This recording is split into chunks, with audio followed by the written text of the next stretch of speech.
猪头肉呀，吃不完的时候千万不要再丢掉了，快来试一下这款非常好吃的辣椒炒猪头肉，真的非常的下饭。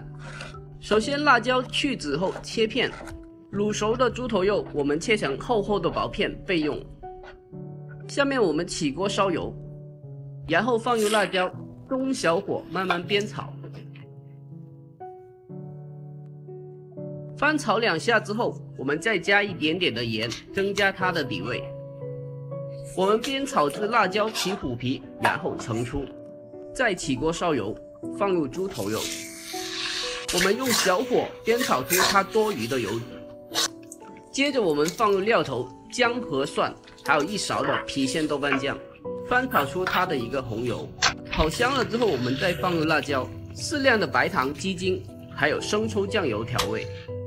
注意这一步，我们千万不要再放盐了，因为前面的这些都是有盐分的。